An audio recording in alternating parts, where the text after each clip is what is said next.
I just would like to start today with one of the incident happened at home just now. My son came back to me. He had a UT yesterday, a unit test, where uh, you know he had a question like he was telling I have a problem with grammars.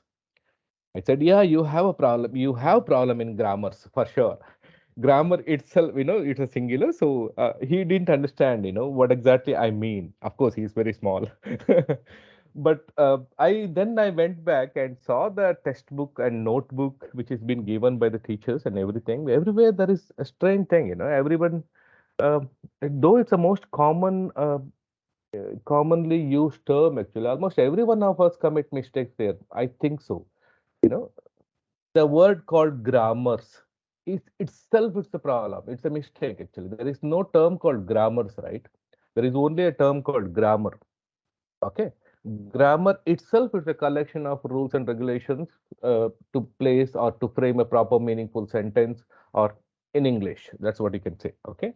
So there is no word of grammars, just like there is no word of furnitures, right? There is furniture itself. There is no furnitures.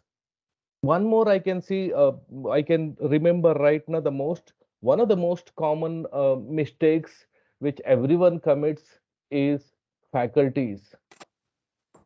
I'm sure everyone agrees with this. You must have heard this word called faculties, right? There is no word called faculties. There is a word called faculty. If you want to use plural form, faculty members. That's an ideal one. Okay. Let's avoid using, committing mistake. I know that, entire world users, so we get used to this kind of committing mistakes because nobody points out. But still, when we are talking in the formal context, it's always better to use the flawless language, as flawless as possible, right? I was using a term called formal context. Today, the topic is all about formal and informal communication. That's what we are going to discuss. And we're going to talk about little more about the vocabulary part and about, where do we get those informations. I would give you some of the references where I really liked. Anytime, whenever I find it difficult in understanding certain words, I go to that particular section instead of going to only a dictionary. I would definitely refer certain other website, this one also. I would definitely share those information with you all, and I'm sure which is going to be useful. Remember, it's not about learning new things, it's about using it. It's about using it almost every day, as many times as possible. Because when you repeatedly use that particular new thing, whatever you think you learn, if you until unless you use it, I'm sure that you're going to forget in a matter of a day or two. Probably a new term, whatever the new term which you use, if you learn, if you don't use it, I'm sure that in a matter of a day it becomes unknown again, right?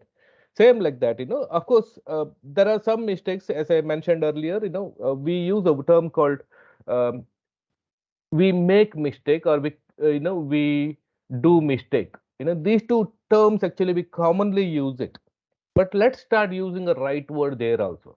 We commit mistake. There is a difference between doing and making and committing. Generally, we commit mistakes. We don't do. Doing something is deliberately. When you do something deliberately, then it cannot be called as a mistake, right? In logic. Same like that, make also. So better use when, of course, next time also when we commit a mistake, when we do some mistake, when we use a term called do or make, go back to the sentence again and replace that two words, make or do, with commit. That sounds, your language becomes more polished. Yeah, we were talking about certain things, especially the formal and informal, all those things. That is the topic today. Say we are talking about formal and informal communication. Let's talk about that. Okay. So of course, communication, majority of the times, we communicate in the, whether it is in the oral form or the written form. We communicate a, in the formal context and sometimes in the informal context. Of course, in the formal context, we may not be able to communicate as we do in the informal context, like colloquial language cannot be used, right?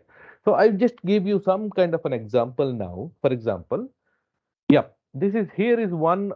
This one I have. There are two same information in two different way. Okay. One says, hey, if you want, I'll show you how to make fancy letters for you for your poster. This is one. Second one, the B is, I will demonstrate how to draw decorative letters that can be used on posters and display boards. I think you can make out the difference these two. The message conveyed is the same message is being conveyed, but based on the context, actually, we are keeping the same message in a different way, right? Obviously, you can make it. The first one is more of informal way of keeping it. This is more of in a friend circle probably, but this is more of a formal context, right? So look at the same statements again. Hey, if you want, I'll show you how to make fancy letters for your poster. Here you must have observed that where I have used short forms as well. I even used very direct or active form, and it is you know kind of what to say, very free kind of a usage, right? But the same way here, you must have observed, I will is literally in a full form. It is not I'll, or it is not I'll demonstrate. Showing is something, which is not so, of course, it is not wrong to use show, but demonstrate gives a better meaning into it. Is that? So this is what I mean about formal and informal communication. I think if you can understand this one example, that is, you will understand the difference between formal and informal easily. Then I'll just get into another few set of this one also, like formal and informal. Say formal, generally in the informal sentences we use short sentences. In the formal, it's more of longer and more of complex sentences we use to explain. Informal, we use generally contractions, we use the active voice, but there you must have observed it is in a passive voice, and we never use contractions like don't. Instead of don't, we use do not. Whenever you write a formal setting of email also, make sure that you tried you try avoid using contractions there, or any campus lingo there, or any kind of a short form there. Or sometimes we end up in giving initialisms, or even short forms. Avoid those things. So better keep it in a full form. Let us not assume that other person know. For example, uh, writing, uh, you know for your information is always better than FUI. That's what we generally write. For your FUI, that's what we say also in our friend of in a formal informal context. But while writing, don't never write that FUI. FUI, instead you use for your information. That is better, right? It cannot be conversational and chatty or oral terms. We cannot use it in a formal way. In a formal communication, it's always better keeping it in written format. There is a difference between spoken and written form of English. So let us, in the spoken English, of course, in a colloquial manner, we can always use lingos also, short forms also, everything, expressions, because our physical appearance probably support us. Even gesture support us, posture supports us. But in the formal context, no, that is absolutely, we have to use formal grammar and vocabulary, and we have to use a proper meaningful statement or a sentence to express whatever we would like to convey. Same like we cannot use slangs and idioms frequently in the informal way, and in the informal, it's if you go back, if you just recall your mother tongue as well, we use lot of idioms, we use lot of slangs while speaking to someone. While citing an example, we give a kind of lot of idiomatic expression or a slang expression, we use it. But try avoiding those in the formal context. So, or even this, because of this WhatsApp era, in the WhatsApp era actually we end up in using this wanna, gonna, all those things, have to, have to, all these short forms are coming, GM, instead of good morning, saying GM in the email, imagine the impact.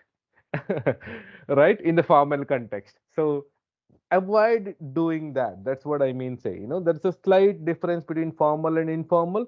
Just to keep it in a statement, if you want to say pizza or hamburger, so it's always in the informal context you can always say that I want a hamburger. But the same way in the formal context, it's always better to use, keep it like, I would like, right? Send me a report.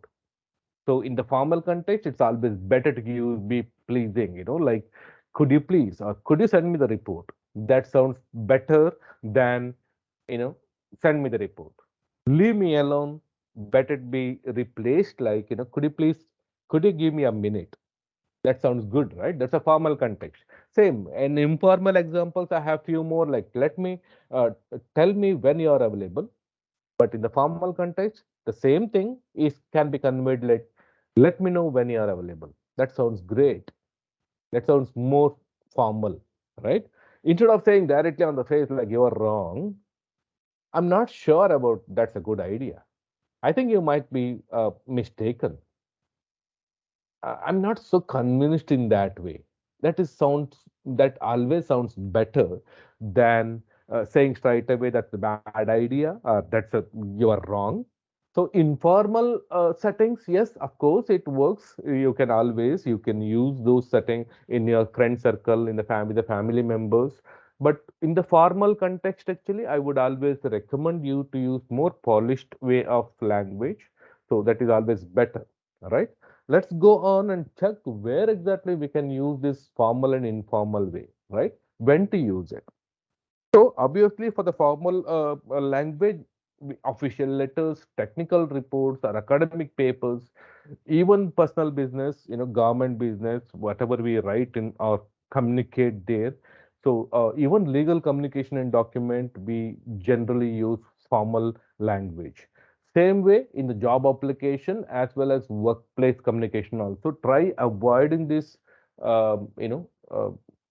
informal language there. So it gives you a better polished image, right? Especially in terms of language. Where do you use informal language then?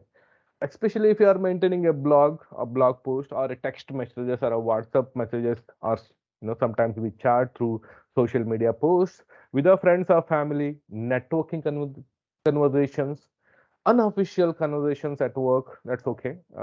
Happens sometimes. As a you may be chatting on the chat bot actually during a customer service communication. As a customer, you can use that language too. Okay, but avoid as much as possible in the using these short terms or idiomatic expressions, or negative terms, or keeping straight away. As I mentioned earlier, short forms like good more GM, don't know, or even RIP. That the meaning of actually what you want to convey, it, it lost its meaning, I believe, in RIP. you know so whenever you wish, whenever you literally convey something, it has the meaning, right? I mean, it's the word behind, the emotion behind the words actually should carry the meaning. It carries only if you're able to keep it in a very, very clear manner. So good morning always sounds better than GM, right? So especially in the formal context, use that, get used to that. Okay, so that's a good habit to develop. Try to replace your informal statements or sentences with the formal statement as much as possible. Before sharing or before clicking on the send button, try to go back again, check where, if I am keeping it in a nice way, right? Or in a formal way. Anyway, let's talk about quickly go for a building in vocabulary. I have some interesting things to you today.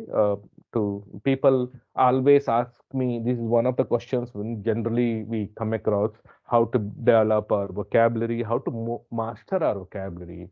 And one more thing, I have always also received that, few of my uh, people, few of my friends are asking about, where do you get this information? Is there any particular source to get the information like this, right? There are some interesting website or resources, free resources, which generally I come across, I refer to um, whenever I have some issues in the language, right?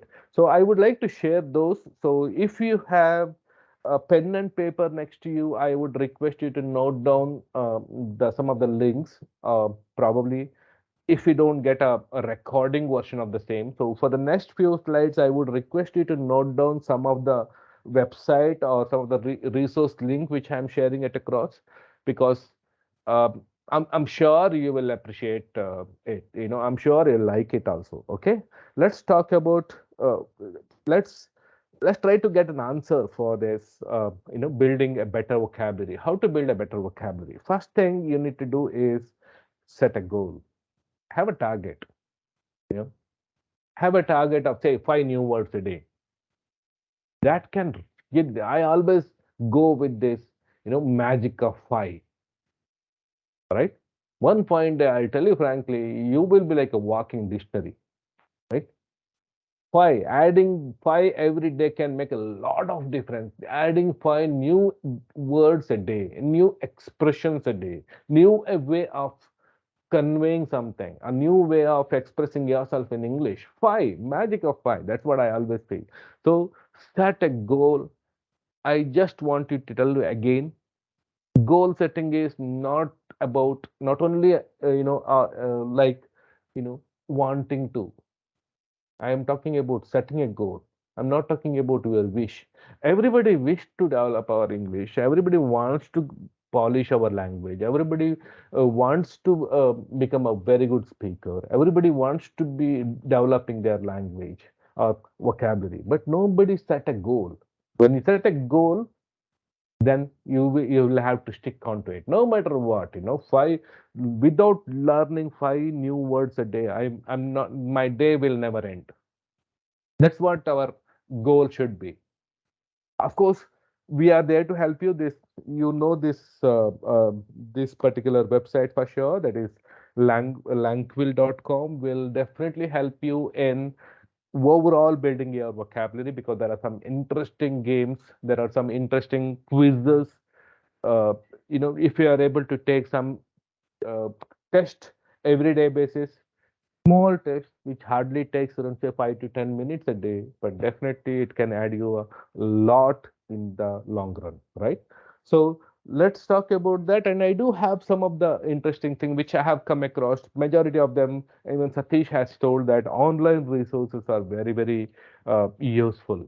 So always have a habit of going for an online resources where I have two interesting, very, very interesting and useful websites. That is, one is vocabulary.com, another one is reversedictionary.org. I hope few of you must have remembered today. um, I did talk about this reverse dictionary earlier. Vocabulary.com is very, very interesting and very visually appealing also. I would give you the this one whenever you would like to have, as I mentioned, 5 new words a day. Where do you get those new words?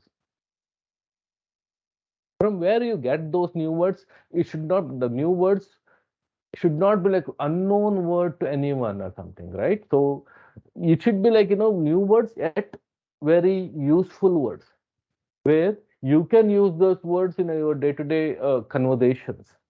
Then only it is going to be cemented. Otherwise, any new words which is unknown to this one, you'll end up in explaining what exactly the meaning is to each and everyone whenever you use that particular word. That is absolutely a waste of time, right? So I would request you to note down these two websites, like one vocabulary.com, another one is reversedictionary.com, where you really, really find some interesting, stuffs, right? Yeah, like one of the most common thing, whenever you get a doubt about, I'm sure you have a doubt, majority of us doubting about these two differences, like, affect and effect. Say, how many of you are very clear about this particular part? How many of you have the same doubt? I always used to have this, question actually. What exactly the difference between effect and effect? When to use what? Sometimes, I used to be using affected instead of, AFFECT. I used to use effect, EFFECT, right? So here, this is how it looks like exactly. I have taken a screenshot from there. So that is why I said in this simple way they are going to teach you. I mean, the information is available in this simple way. Through one example you will be able to understand clearly, I'm sure. Say, let's learn. Affect is usually used as a verb. That means it's an action. That means it's an to influence. An example: a weather affected our vacation. The weather affected our application. Then one more word called effect. The same way, of course, affect or effect, sound the same actually. Usually used as a noun, and that means an impact. That means it's a result or a change. Reasoning has a positive effect. That means absolutely it's a result of doing something, right? So impact and the to influence. To influence is a verb, that is nothing but affect. To impact, sorry, and the result, the impact is nothing but affect. So this simple it shows, okay? I mean, it gives you an idea. One new word like this, one new differences like this can make a lot of difference, right? So I have one more example for you. Similarly, this is one of the examples again, like beside and besides. Majority of us have little confusion in using what to use beside and besides, when to use these two. See, some people, even some of us even may get confused, like besides is a plural form of beside. No, see, beside is nothing but, next to. That the bakery is beside the pharmacy. I am sitting beside my son. It's nothing but, next to is nothing but beside. Besides is nothing but in additional to. I, for example, Julie speaks 6 languages besides English. We have our presence in 5 different countries besides India. Getting my point? Besides are nothing, besides means in addition to. Okay, beside means next to. This information in this simple way with a visual part, it makes us understand in those websites itself. Okay, that is what I wanted to convey. This is very, very useful. Try to learn one or two differences like this every day. Probably, what is the difference between on, upon, over, and probably a top, that gives the same meaning in our mother tongue, right? All the on, upon, over, all these things give the same meaning in our mother tongue, but there must be a difference. This word is for the next session. Try to learn that, so that you feel happy, you will end up in using the right word in right things. Okay, anyway, I have few more websites which will help you understand understand the usage of unfamiliar words also. There are some words are probably you come across somewhere, or you would like to word unknown new words actually every day. So obviously these two websites will definitely help you. That is one Atim Online, that is one which is very, very useful. Another one is lexico.com. Please note down this. There are some interesting yet useful expressions you're going to learn like this. For example, I'm sure we all of us know about armchair. We all know about expert, but we never used a term called as an armchair expert, right? But look at the meaning. We have this meaning, we have this kind of people everywhere. For example, a person who knows a lot about a subject but has a little or no experience in real understanding of it, just like me. I have we are talking a lot about, say, if I start talking a lot about your subject like library science, but I'm not a librarian by my profession. then I can call myself as I'm an armchair expert. That means I have accumulated a lot of information about library science through internet or various forms, but I'm not a librarian. I'm I never used that in my day-to-day things. You are an expert. I'm just a armchair expert. So that means I can give you a lot of advice about driving. That's what there are some examples. But you never driven in your life. You're just an armchair expert. So this particular part, don't you think so? This new terms or new expression will, polish your language or even, spice up your conversation. Try to use it. Learn to make sure that you learn two different things every day. That makes your vocabulary rich. That makes your communication, that takes your communication to the next level. I'm sure I have one more. We know what is wet, we know what is blanket, but we never used wet blanket together. But in Kannada we use it though. Of course, in our mother tongue we use it though, right? What exactly it means? It means a negative person who spoils other person's fun. Course, we come across these people, such people everywhere, almost, in every situations we have. For example, there is nice statement they have used. We were all having a good time until Jack walked in and started acting like a wet blanket. That's a nice term, right? Why don't we use it? Yeah. As I mentioned earlier, these kind of an expressions, actually unfamiliar words or expressions, you will end up in getting in the uh, those two websites or the website which has been shared by me. Anyway, I'm sure that people have heard about dictionaries. I have already mentioned that dictionaries could be. There is one more called thesaurus. I'm sure you know about thesaurus too. Thesaurus will help you get the alternate word for the same. For example, if you want to learn one, if you want to know the one meaning instead of, especially this is the habit which we can definitely inculcate in our kids. Instead of learning one word, what is an alternate word? What's the synonyms? What are the synonyms available? What are the other words with the same meaning? Thesaurus will help you. Of course, as I mentioned, it is there in the physical form also. Thesaurus as a book. Even you have an excellent online this one also, which every day it comes up with a new words and a set of equivalent terms as well, right? And another one, the interesting word, definitely kids will enjoy this. This is wordhippo.com.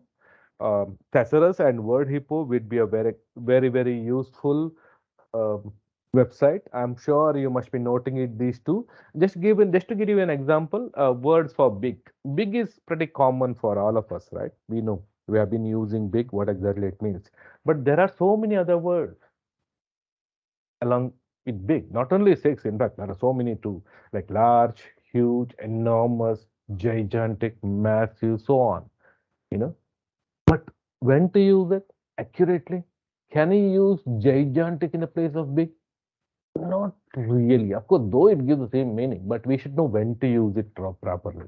So you cannot use gigantic in the place of large cup of coffee, gigantic cup of coffee. No, no, right? So that is where I am coming from. Though it gives the same meaning in Kannada or in your mother tongue, but there is a slight different difference in terms of using.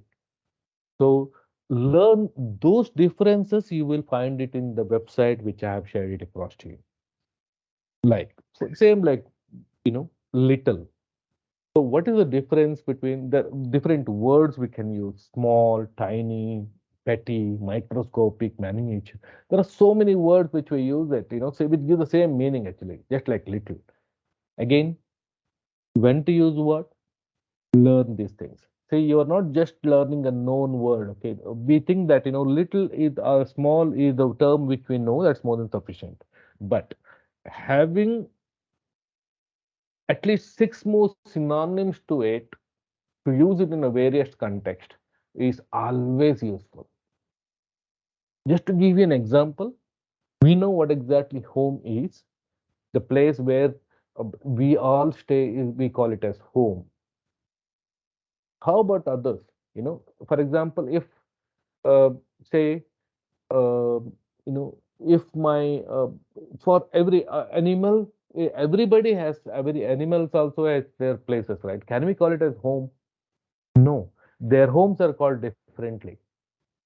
Even, for example, president house is called is different, and your soldiers homes are called as different, right? Military homes are different. Even animals, there also cow, lion, you know everything has a difference. So I cannot use that, a lion walked into his home. It doesn't sound good, right? Instead of using then, try learning. These are the words which is going to be useful in everyday basis, right? Anyway, I'm just talking about one more interesting thing which generally we use. I, as I mentioned earlier, polishing our language requires, more suitable words than any word. For example, we use these terms like, very strange. Can't, why don't we use bizarre?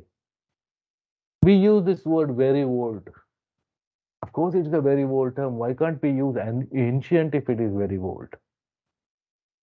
We come across this word and we often use say that, very neat. Why can't we use say immaculate? Sounds better, is that? Same, very happy, jubilant is much better than very happy. Of course, that gives the same meaning. I'm talking about developing our vocabulary, polishing our vocabulary. So when we start polishing our vocabulary, there is a lot to do. All these terms, you can find it in the dictionary.com too. There are two words, two website I can note, you can note down. One is dictionary.com with an excellent layout, excellent cards. Even it has your mobile Android app also. You can just download it, so that it throws you every day new word, every day new game, every day, like that. It's nice.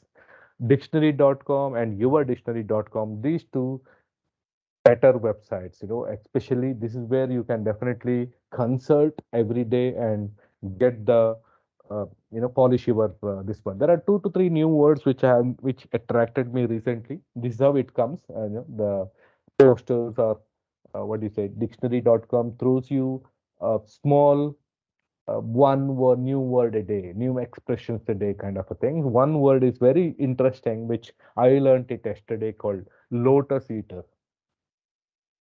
I just thought of sharing it across to you.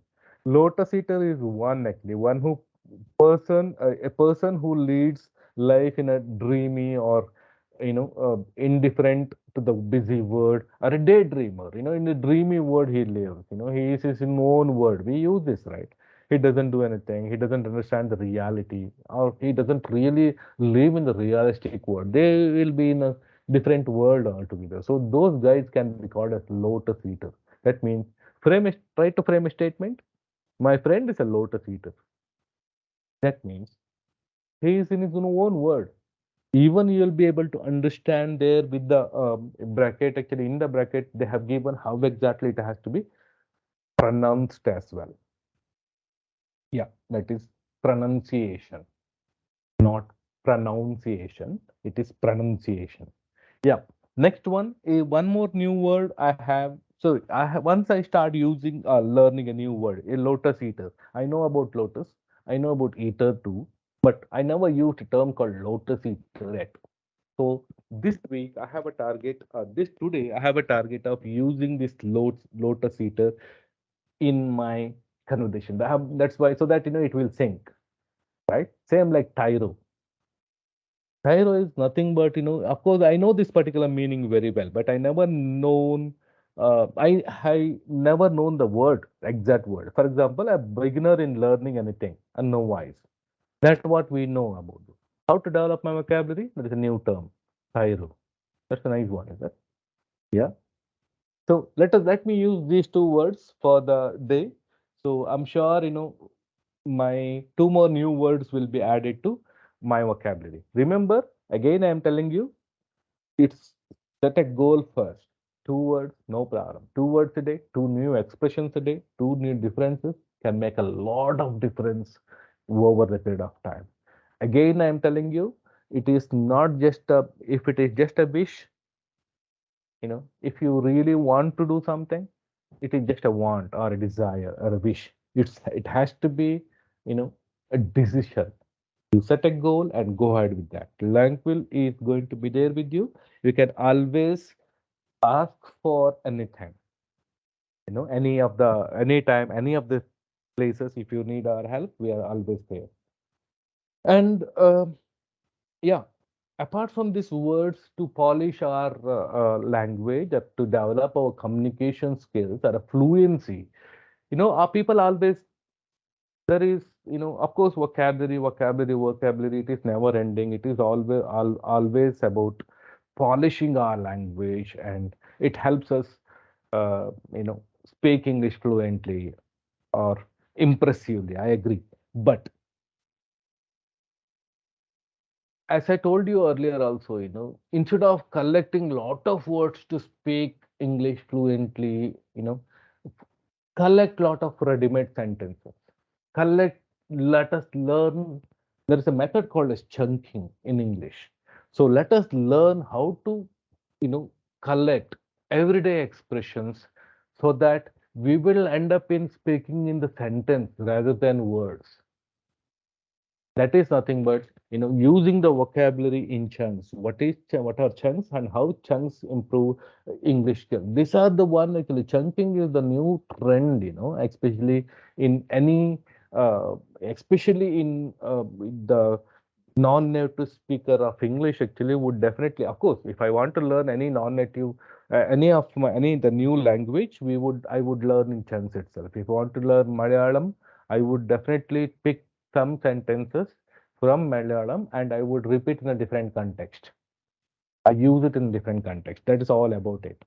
Instead of learning lot of words every day and learning lot of rules every day and using those words in the right meaningful form, meaningful order to keep it in a sentence. Why don't we learn to collect or accumulate everyday usages statement itself?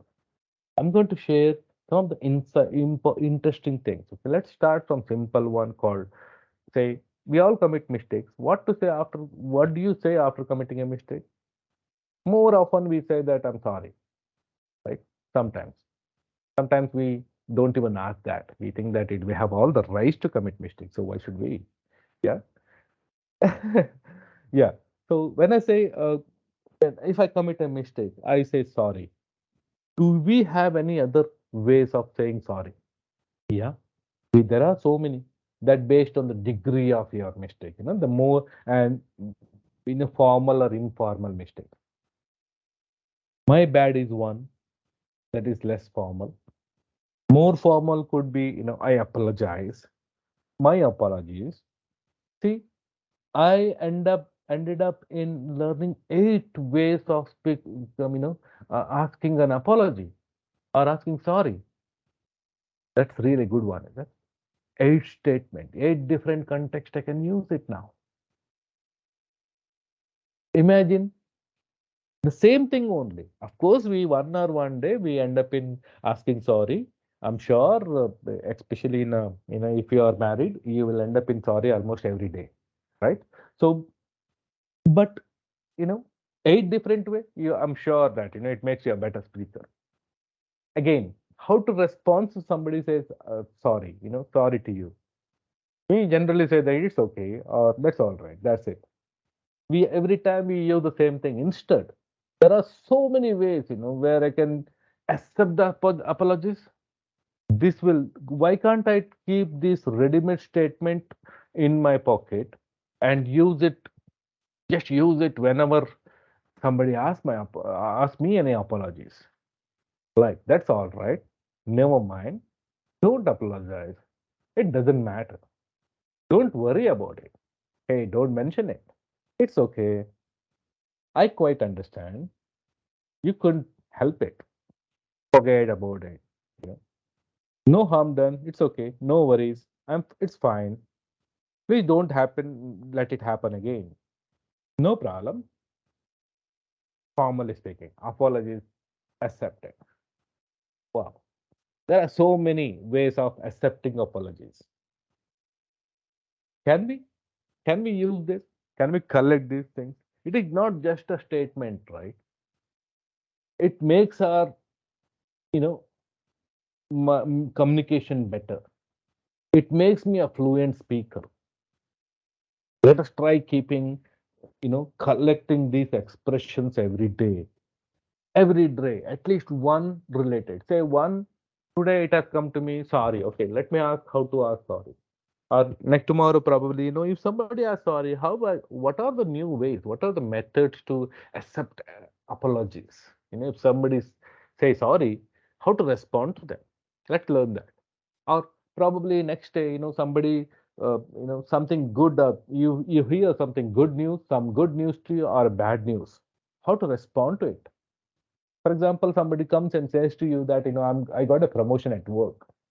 What will you say? How do you respond? You say, that's fine. Oh, really? That's fantastic. Wonderful. That's terrific. That's really great. I'm so happy to hear that. That's a great news. Congratulations. There are so many ways. These are not just a, you know, what you say, just a statement. It's not just a word. These are all most useful sentences. Can we learn and keep collecting these words and can we use this? Or somebody next day, probably, you talk about a bad day. Some bad news comes. Like somebody says, I got fired. What will you say? Great? No.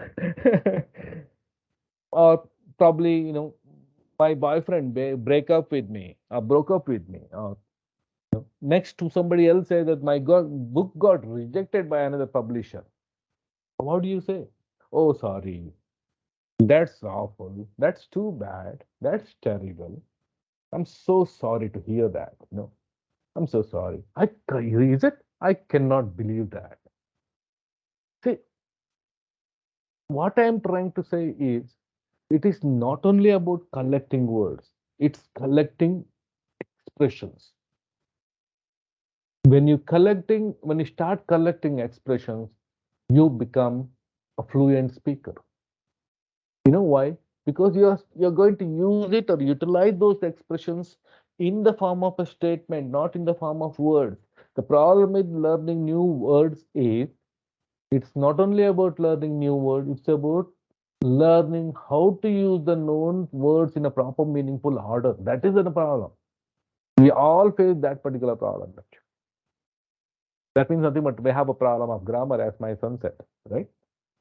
So instead, why don't we learn a ready-made statement itself? Like this. For example, today we had a debate. We had a nice, excellent debate. I think majority of us we have used this.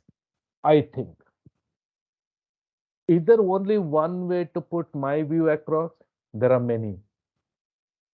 For example, in my opinion, if you ask me, the way I see it is, it seems to me, uh, you know, it can continue as far as I can see, as far as I am concerned, I feel, I honestly believe that from my point of view, see how many.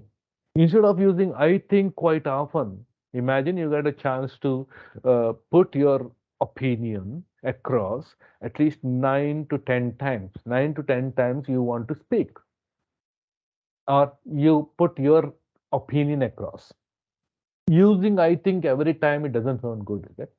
So instead, why don't you use other ways, right? In my opinion, if you ask me, or the way I see is, okay, this is for the today's context itself, okay? There are many ways to do it. I hope you're getting me, right? This is what I'm talking about learning in chunk, or we call it as chunking. Chunking is the new way of becoming a fluent speaker. Try to learn statements in the chunks form, a group of words form. So, which is going to be useful? I'm sure these all the chunks would be very, very useful in various contexts. This is not the unknown one, like sometimes what happens, there are certain words we learn which we may not use, we may not get a chance to use only. But these are the not like that, right? These are the most commonly used expressions every day in our every life, every moment we have to give, because this is, we call it as, you know, everyday usage statement or language functions. That is what we call it as in the grammar part or in the language. Language functions are nothing but, everyday activity. These are the activities we do every day. Throwing, giving our opinion, asking somebody's opinion, saying thank you, asking sorry. These are the language functions. We must learn the rules of our rules or in language in terms of vocabulary or in terms of statement around these language functions only. Then only we will be. Let us not learn English as a subject anymore. I'm sure nobody, none of you are interested in learning English as a subject again, right? For that, we have masters in English, and I'm sure Kasturi would talk better about it. But we are here to use English as a tool, English as a communicative school, English as a skill, right? For that, it's better let us learn English in a functional way, right? Anyway, let me not get into this one again. I have one more last example, interesting one. We all know about run, right? But just try to add another word along with it, right? Run along, run down, run up, run into, run against, run over, run on, run after, run across, run away. Come on, how many runs we have? It gives a different meaning, for every different word, it gives a different meaning. So this is how I take a word like work, then working out, work up, different. Run up and run down. It's a complete different meaning. And if I keep expanding this particular word itself, there are different kinds of running as well. And we cannot call every run in the same way. There are different terms for the running as well. I don't want to get into this one. I'm just trying to give you an idea how exactly we can develop our vocabulary. I'm talking about vocabulary, learning vocabulary through dictionaries are entirely different. We should really know how to consult a dictionary. There are so many free resources available. As Satish mentioned, it is absolutely true, but we should know what to ask for, right? I'm just giving you a framework. Like this is how you can polish. Today you take run, tomorrow you talk about sit. Tomorrow next day you talk about, probably work. Next day you talk about one more word. Along with that, start going through running. Just go around the word, start developing, looking at the words. I'm sure that you'll get lot many interesting words, right? I'm sure this is a long journey. I completely agree. And trust me, once you once you get a taste of this, actually, you will enjoy doing it too, because this is interesting. There are so many new words are added every day. New ways are adding every day. I truly believe that if we are not updating ourselves everyday basis, I'm sure we'll be outdated so soon. All of us are updating ourselves because the next generation is growing so fast. The next generation, like our kids, are learning and using a different set of language already. If we don't know, my son will laugh at me. What are you talking, right?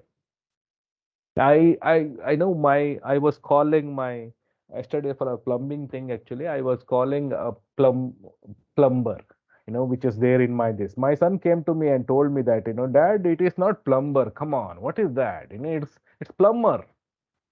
Oh, I was like, God. I've been teaching English for a long time, and I have been using English for the long time too. And I've been using it as plumber only. My plumber understand plumber when I call him as plumber. If I call him as plumber, am I speaking to a plumber? He'll say no for sure. But that is the right usage. That's the right, pronunciation.